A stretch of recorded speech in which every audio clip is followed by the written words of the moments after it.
This is Stefan Schmidt. Wanted to give you a little wrap up on the course. In the last week here, what we're doing is basically putting together some information about what might be kind of the ultimate challenge in coastal zone management, which is having looked at all the different problems and issues and all the different techniques for conducting coastal zone management, the politics of it, and so on.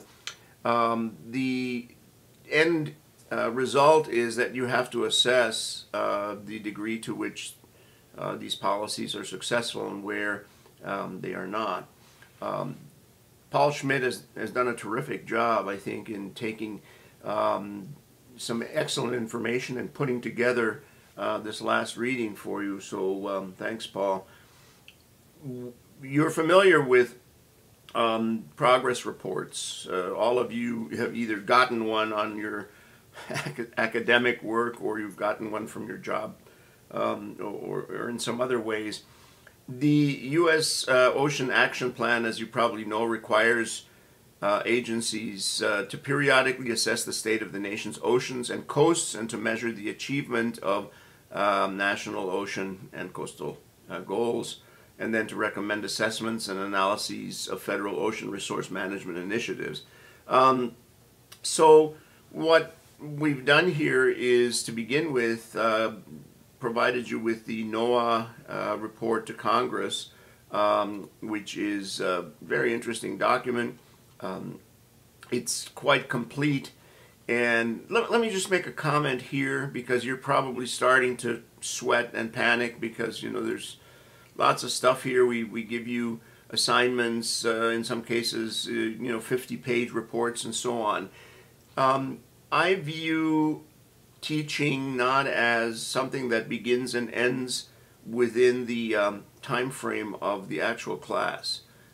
My own philosophy about teaching after doing it for 41 years is that we can only touch the surface. We can discuss some things.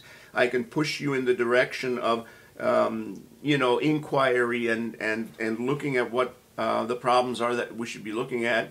And then you have to continue your education. There's such a thing as continuing education. Sometimes it's formal, in the form of seminars or courses, but you yourself have to, use your intellectual curiosity. So a report like the biannual report to Congress from NOAA is something that you can look at now. I definitely we want you to look at it, but you should be taking all these things and loading them down into folders on your computer, putting them on your thumb drive, your flash drive, and then you should come back to these things and study them more leisurely. They're very interesting, they're in great depth, and they will build your intellectual capacity.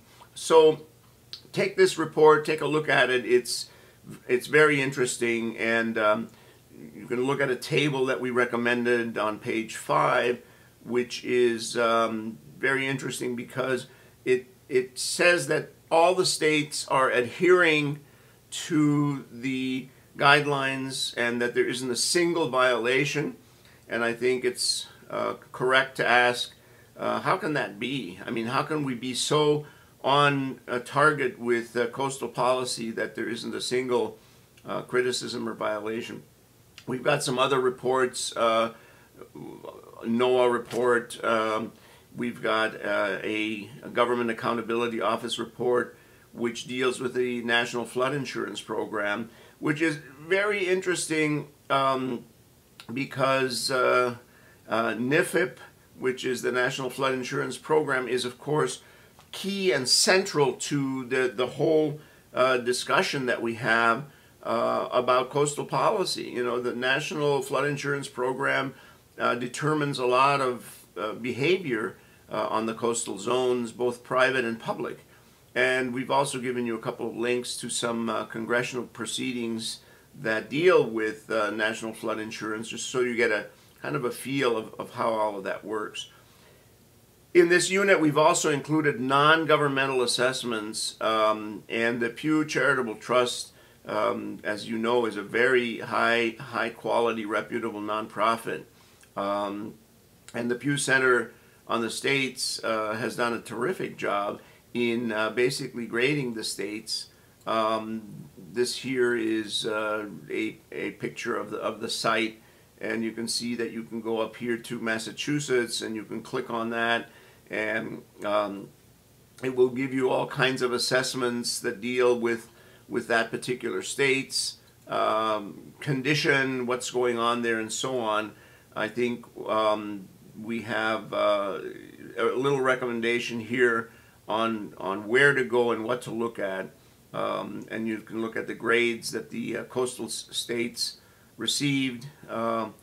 Remember, the Great Lakes region is also considered coastal by us because it has the same characteristics.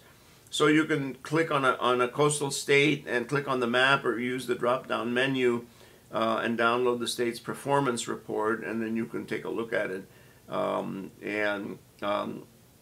The coastal issues in particular are not necessarily addressed here, but the overall condition of the state, if it's a coastal state, is something that is very important and that you ought to look at, because I think it'll give you some good insight. The United States is a country that is falling behind in science education. Most Americans are not very well versed in it. As you probably can imagine, if you ask average people out there on the street about you know, various coastal issues, it is both surprising and also, to me at least, extremely discouraging to find how little people know. And therefore, if they have to make decisions regarding things like coastal zone management and the condition of the coasts, people are going to not be able to make very good decisions because they basically, unfortunately, are not very well informed. So it raises some alarms for us. There's an article on U.S. coastal policy and the trend to new approaches to ecosystems. And this is another one of those articles that on a nice December or January night, you can pour yourself a hot cocoa or an adult beverage, and then you can read this article by Andrew Rosenberg, which is quite interesting, and I think it will make you a better informed person. You will be more sophisticated and intelligent having read that article. Let me finish by pointing out to you, this is a wonderful chart from the New York Times, which basically talks about science and politics of climate change. To go real quickly to the end line, the last one, and that is the climate change conference that is taking place in basically, let me see if I can get to the end here, because we are talking about climate change conference in Copenhagen. So this is the one I wanted to go to. December 7, 2009, the representatives from 192 nations are gathered at this conference to look for a consensus on international strategy for fighting global warming. If you look at what happened the sort of immediately before that, we have this very discouraging and very disturbing and political occurrence where hundreds of private email messages and documents were hacked from a computer server at the University of East Anglia, and it caused a huge stir among global warming skeptics who said that it showed that climate scientists conspired to overstate the case for human influence on climate change. And regardless of what the truth is of that particular event, the hacking of this, it has created a gigantic headache for the whole politics of global warming and of reducing climate change, because it seems to indicate that scientists are not as objective as we would like to think of them. Anyway, enjoy this this week. This is the week of assessment, of measuring. Make sure you get all of your discussions and other things in on time, and look forward to visiting with you on the internet